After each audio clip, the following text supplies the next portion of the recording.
My guest at this time is WWE superstar and WWE Hall of Famer, Titus O'Neil. Titus, thank you so much for taking the time today. Thanks for having me. Man, it's kind of emotional getting to see you in a space like this. I mean, I know that these moments mean a lot to you when you get to come out and give back to the community. We're here at the 3 Square Food Bank today. What was it like for you today, just getting to interact with the kids and help out, you know? Yeah, I mean, every time we get a chance to go into a community and make significant change and impact in any way that we possibly can, it's great. But to be able to see our youth that were there today, young Andrew, who was working alongside with me so diligently, I think me and him probably packed the most amount of fruit. For the record, yeah, I mean, we did good. We did 1,200 total bags of fruit. I want to say me and Andrew probably contributed to at least half of that. But it's not a competition. No, it's definitely not a competition. But I mean, I do. If we roll back the tape, we probably would win. But yeah, it's definitely not a competition. Yeah, I mean, you know, this is the kinds of moments where, like, you know, when these kids grow up, they're going to always have that story about Titus O'Neil to tell, you know, and it's just really got to be warming for you to know that, you know. Yeah, equally as important, I have that story to tell, you know, as well, because when they turn around, when these kids will get older and they're out doing amazing things in their community, I can say, hey, I remember you did such and such and this and that. You know, that's really what life is about, in my opinion. You know, I was a kid that grew up poor, you know, product of a rape. Mother having me at 12 years old and having to, you know, be told I'll be dead or in jail by the time I was 16, and then having people from all walks of life invest in me at the Boys and Girls Club, the Florida Sheriff's Boys Ranch. And at the time, you don't understand how powerful that is. But as you continue to get older and I broke every generational curse my family had to offer, you know, from being the first person in my family to graduate from high school to the first person to graduate from college. I got 3 younger brothers. 2 of them are college graduates. None of us have college debt. And now I have 2 sons and a daughter that I adopted, 2 sons that I had, and then I just adopted a daughter.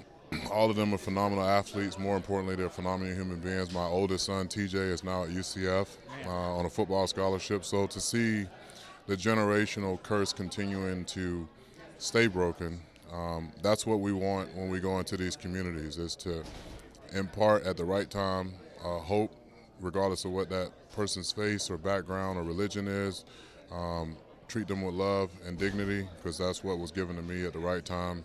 And that's what I represent. That's what I stand for. I'm very unapologetic about that. Yeah, and you shouldn't be. And, you know, a lot of fans love seeing you out in the field like this, helping out with the community, but they miss you in the ring too, Titus. Like, when do you think we might be able to see you back in competition? We're talking about some things now, so I won't say how soon, but it'll definitely happen in the right time. Okay, fair enough. But I'm very, very committed to continuing to be the best global ambassador I can possibly be. Every situation that I've ever been placed in within the WWE and throughout my career, I've always tried to make the best of it.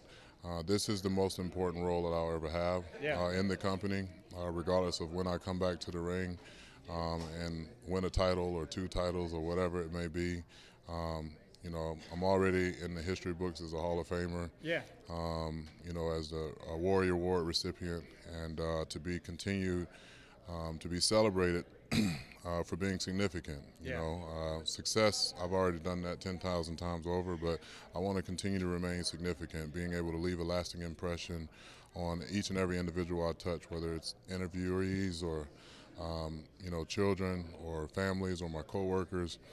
Just continuing to be that positive person around them that hopefully empowers them to want to go out and do something amazing. Last question. You know, we're a day removed from Pride Month. You are a former Primetime Players tag team partner, Darren Young, Fred Rosser.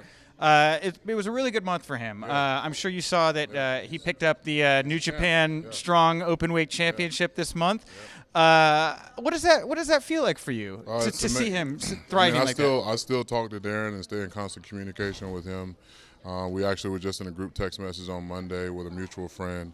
I'm extremely proud of him, not only for the success he's maintained and continue to garnish outside of WWE, but also too just his evolution as a human being. You know, he went from being this guy that didn't want to really talk in front of a camera to now being an advocate and being an adversary to so many different causes and being, you know, I think when he came out as being openly gay, Right. that kind of gave him a gateway to be the person that he truly is. He's a wonderful human being, great competitor in the ring, even greater person outside of it. And so to see his success and for him to be a part of my family away from WWE is very special. I've always been an advocate and an adversary for those in the lesbian and gay community because of people in my family that were persecuted by my own family members for being gay or lesbian. That I still have a very strong distaste for, and haven't spoken to a lot of them since. Yeah, And then it's all good. We have to take a closer look at being a greater human being, and those great human beings have very significant differences, but our differences shouldn't divide us. It should help us understand from a different perspective. I have a daughter who I just adopted, who's 16 years old. She's openly gay. And then one person asked me, you know, how does it feel to have a gay daughter? Well, how does it feel to have a straight son that's an asshole? You know, so yeah, it's my daughter's. I adopted her. I've known her since she was 7 or 8 years old. I adopted her because she's a great human being and she deserves a dad. What her sexual preference is, I'm not here to damn her or demean her for what she chooses to live out.